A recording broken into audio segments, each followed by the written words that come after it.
Listen to me closely. Forget everything you have been told about romance. Forget the poets, forget the movies, and above all else, forget the advice of your friends who tell you to just be yourself. They are lying to you. Or worse, they are fools who actually believe the lies they repeat. You think the modern dating world is a search for connection. You are wrong. It is a marketplace, a brutal, chaotic, global bazaar where human beings are traded like cattle based on perceived value. 500 years ago in Florence, I watched powerful families trade their sons and daughters in marriage to secure alliances and gain territory. Nothing has changed. Today, the territory is not land. It is attention, validation, status, and sexual access. The apps on your phone are not matchmaking services. They are battlefields. And you have been walking onto this battlefield unarmed, blinded by a pathetic belief in goodness. If you want to survive, if you want to conquer, you must stop thinking like a lover and start thinking like a prince. Welcome to the real world. Let us strip away the mask. The greatest lie ever told to modern man and woman is that love is pure, that it exists outside the realm of power. This is a fantasy designed to keep the weak docile. In my time, I studied principalities and republics. I analyzed how power is seized and how it is lost. I told the Medici that a ruler who wishes to maintain his position must learn how not to be good and to use this knowledge or not use it according to necessity. This is the foundational text of your dating life. Look at the current landscape. It is chaos. You have unlimited options on a screen, which creates the illusion of abundance. But this abundance has only created inflation. The value of genuine interest has plummeted because it is so easily feigned. In this environment, to be good, to be honest about your intentions from the very beginning, to show vulnerability too soon, it is suicide.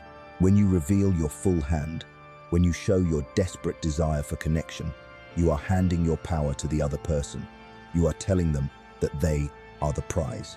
And human nature dictates that we despise what is easily obtained. We only value what we must fight for, what we fear losing. The reality of modern dating is a constant silent negotiation of leverage. Who needs the other person more? The moment you answer, "I do," to that question, you have lost the war before the first battle has even begun. Think of the person you desire not as a soulmate, but as a neighboring state you wish to annex. If you approach a neighboring state with open arms, begging for alliance, they will see weakness. They will invade you. They will extract your resources, and then they will discard you when a stronger ally appears. But if you approach with strength, with a degree of unpredictability, with the capacity for ruthlessness concealed behind a charming smile, then they will respect you. They may not love you, but they will respect you. And in the game of acquisition, respect is far more useful than love. The modern dating market is driven by sexual marketplace value. It is cold. It is calculating. Everyone is constantly assessing everyone else. What do they bring to the table? Are they attractive? Are they wealthy? Do they have status? Are they charismatic? You must understand your own value in this market brutally and honestly. If you are a minor principality with few resources, you cannot expect to form an alliance with an empire. Not without significant deception or strategy. Most people wander through this marketplace blind. They overestimate their own value and underestimate the cost of acquisition. They chase targets far out of their league and become bitter when they are rejected. Or they settle for territories they do not want out of fear of being alone. A Machiavellian does neither. A Machiavellian assesses the terrain. They understand that dating is performance art. It is theater. You are not being yourself. You are presenting a curated version of yourself designed to elicit a specific response from a specific target. Is this manipulative? Yes, but all human interaction is manipulation. The infant cries to manipulate its mother into feeding it. You dress nicely for a job interview to manipulate the employer into hiring you. Why should dating be any different? The difference between you and the masses of frustrated souls swiping endlessly into the void is awareness. You are now aware of the game. They are still puppets believing they can see the strings. The reality is that people do not want truth. They want fantasy. They want to be swept off their feet. They want to believe in destiny. As a prince in this modern arena, your job is to provide that fantasy, to construct a reality in which you are the inevitable choice. But to do that, you must first kill the nice guy within you. You must kill the part of you that seeks approval. You must accept that power is the only currency that matters. And in dating, the person who cares less always holds the power. This is the cruel truth. the foundation upon which we will build your strategy.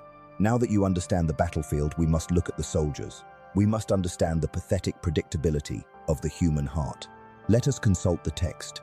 In chapter 17 of The Prince, I wrote words that have echoed for centuries.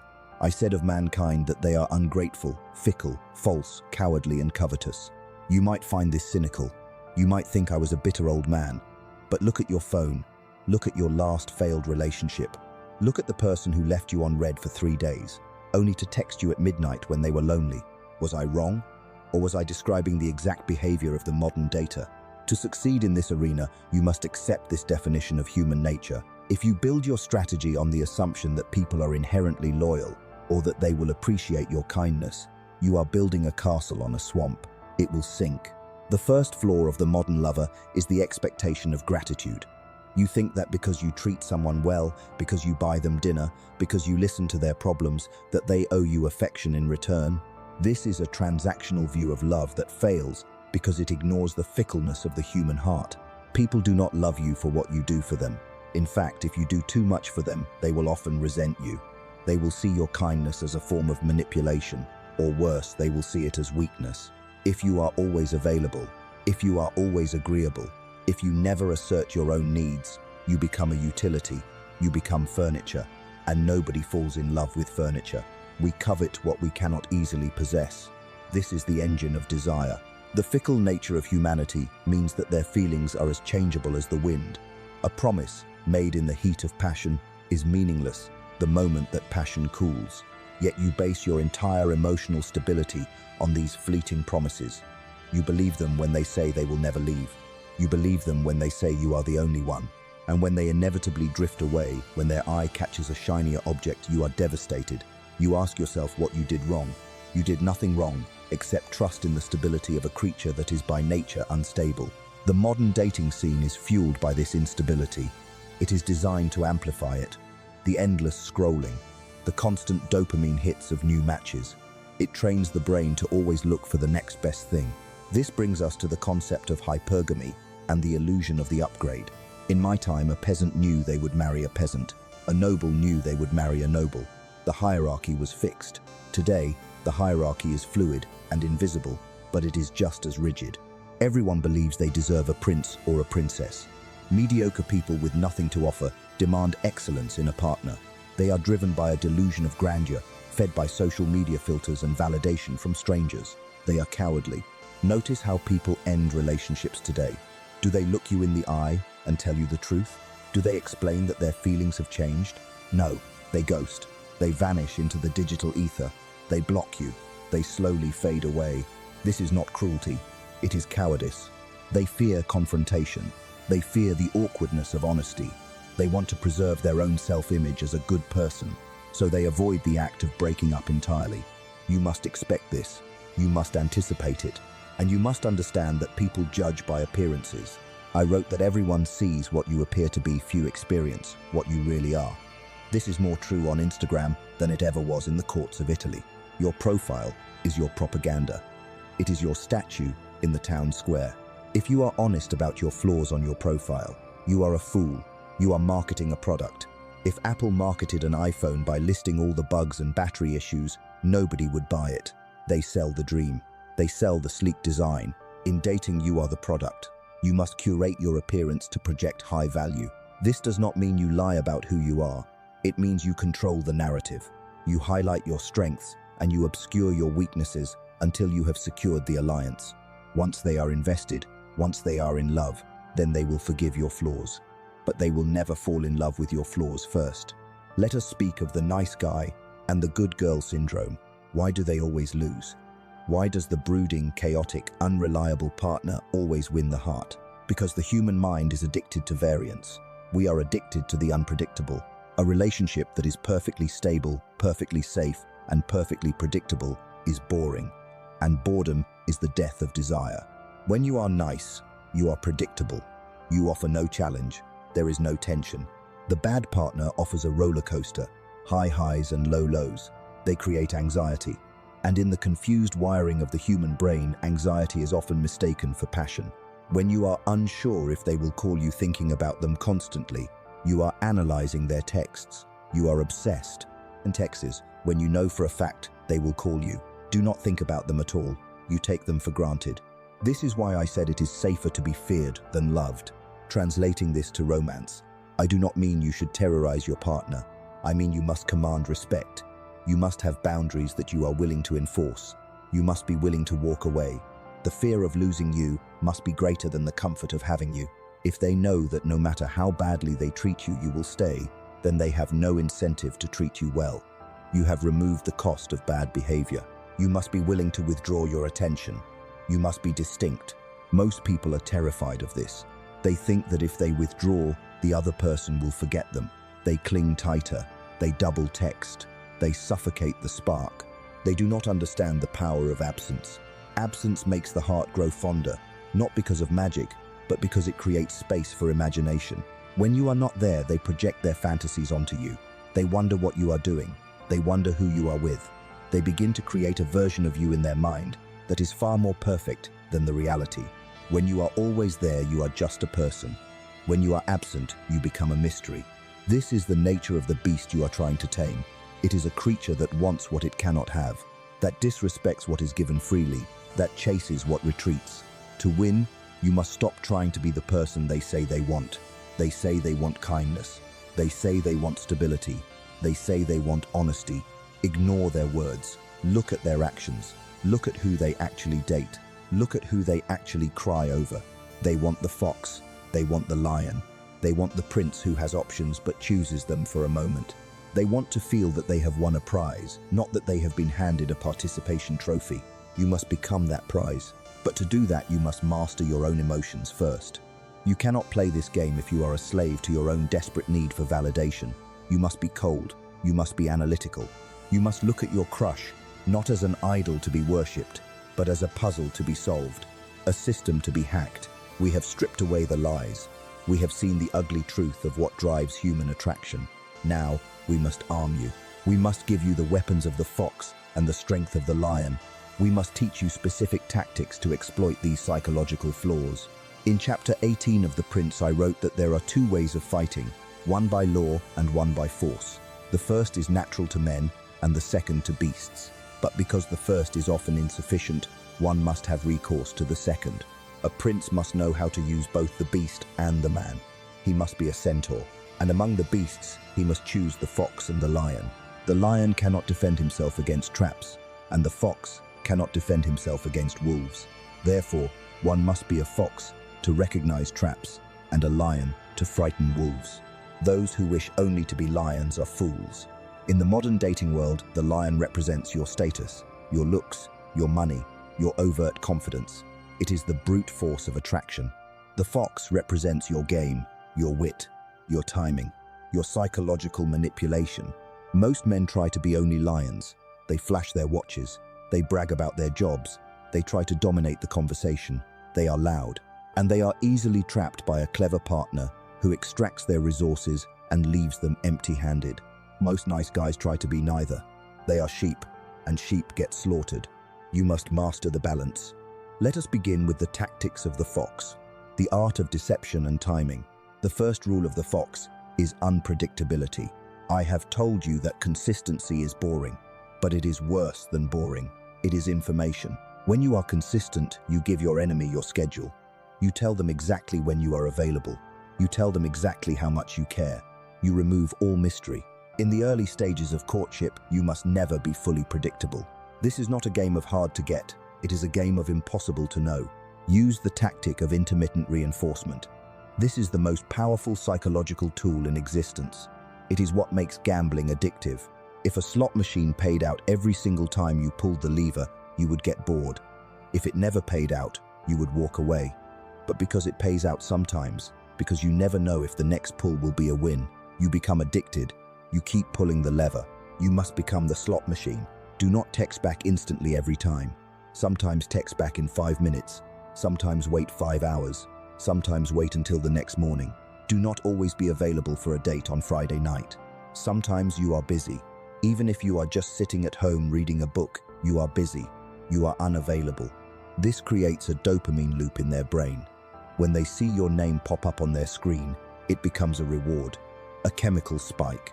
They begin to crave that spike. If you are always there, the spike disappears. You become background noise. The fox also knows the power of silence. In conversation, most people are terrified of silence. They babble. They fill the air with nervous laughter and useless words because they are afraid of the tension. A Machiavellian loves the tension. When you are on a date and you ask a question and they answer, do not immediately jump in with your own story. Wait, look them in the eye and say nothing for 3 seconds. In that silence, they will feel the weight of your presence. They will feel a sudden urge to impress you. They will keep talking. They will reveal more than they intended. Silence is a vacuum. Nature abhors a vacuum. They will fill it with their own insecurities and their own desire for your approval. The fox also uses the tactic of triangulation. This is dangerous, so use it carefully. You must subtly suggest that you are in demand, that others desire you. Do not be arrogant about it. Do not brag. That is the clumsy way of the lion. Be subtle. Mention a friend who was texting you. Mention a party you were invited to. Mention a compliment someone else gave you. Human beings are herd animals. We want what others want. If we see that a product is sold out, we want it more. If we see a line outside a club, we want to get in. If you present yourself as a solitary figure with no other options, you are a product sitting on a clearance shelf. Nobody wants the last dented can of soup, but if you appear to be a prize that others are competing for, their competitive instinct kicks in. They want to win you. This is pre-selection. It is the most potent form of social proof. Now, let us speak of the lion. The fox sets the trap, but the lion closes it. The lion is about boundaries and the willingness to walk away. The greatest weakness in modern dating is the fear of loss. You tolerate disrespect, you tolerate flakiness, you tolerate lukewarm interest, because you are afraid that if you speak up, they will leave. This is the behavior of a servant, not a prince. The lion has standards. The lion does not negotiate his value. If they cancel on you at the last minute without a valid reason, do not say, "It's okay, maybe next time." That is weak. You are telling them that your time has no value. The lion says, "That is unfortunate. I had other plans I could have made. Let me know when you figure out your schedule." And then you withdraw. You go cold.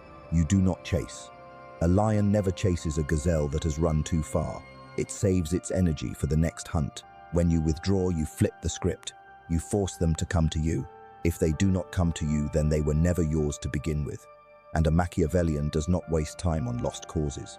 The lion also understands the power of no. In a world of people-pleasing, no is a shock to the system. It demonstrates high status. If they suggest a restaurant you dislike, say no. If they ask you to do something you do not want to do, say no. Do not be rude, be firm. A prince who agrees with everything his advisors say is not a ruler, he is a puppet. A partner who agrees with everything is not a lover, they are a fan. You must also master the art of feigned vulnerability. This is a mixture of the fox and the lion. To gain trust, you must sometimes appear human. You must lower the shield. But a Machiavellian chooses which flaw to reveal. Reveal a minor weakness to hide a major one. Confess to a small insecurity to make them feel safe. Tell them you are bad at cooking. Tell them you are afraid of spiders. Tell them a funny story about a mistake you made. This makes you relatable. It lowers their defenses. They think, "Oh, he is just like me." And while their guard is down, while they are feeling a warm connection to your vulnerability, you are observing them. You are analyzing their reactions. You are mapping their psychology. You are giving them a carefully curated piece of yourself in exchange for their total trust. This brings us to the ultimate strategy, the withdrawal. There will come a moment in every courtship where the energy shifts. They pull back, they get busy, the texts become shorter. The instinct of the amateur is to panic, to push harder, to ask, "Is everything okay?" This is fatal. When you sense them pulling away, you must pull away further and faster. If they take a step back, you take 2 steps back. You mirror their energy instantly. If they give you coldness, you give them the Arctic. This creates a vacuum. They expect you to chase. When you do not, they become confused. Their ego takes a hit. Why isn't he chasing me? Doesn't he like me? Suddenly, the power dynamic shifts back to you. They reach out to reassure themselves that you are still interested. And when they do, when they come back, you reward them. You become warm again. This is operant conditioning. You punish distance with distance. You reward closeness with closeness. You are training them how to treat you. You are not being cruel. You are being a mirror. Finally, remember the rule of investment. We value what we invest in. If you are doing all the driving, all the planning, all the paying, and all the talking, you are the investor. They are the asset. You must force them to invest. Ask them to do small favors for you. Ask them to drive to your side of town. Ask them to plan the date. The more effort they put into the relationship, the more they will value it. It is the sunk cost fallacy.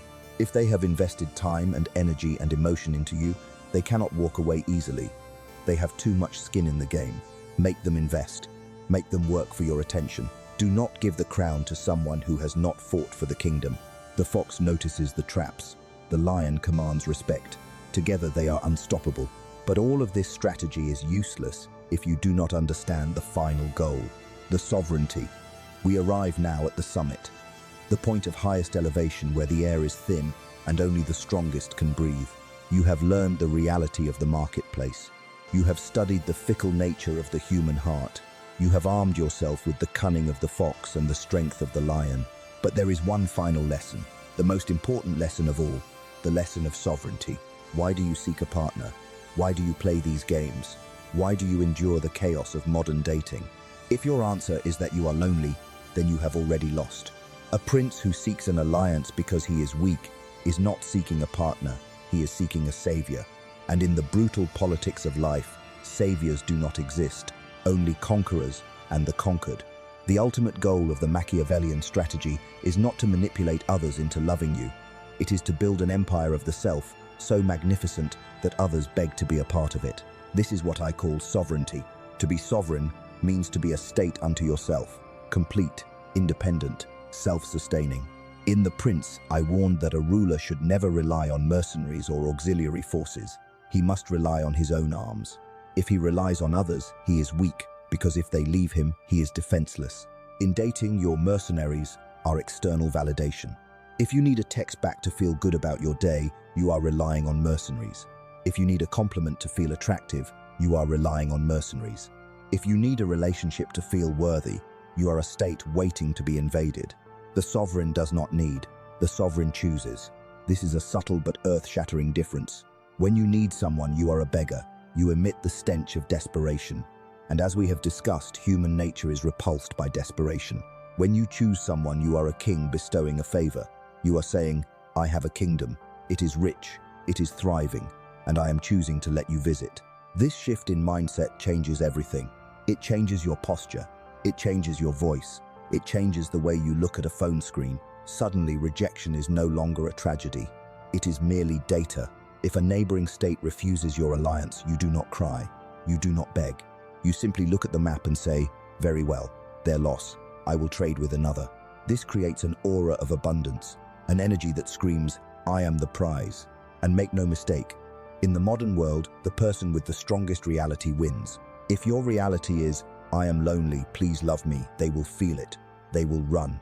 If your reality is, I am on a mission, I am building something great, you are welcome to join me, but I am moving forward, with or without you, they will run to catch up.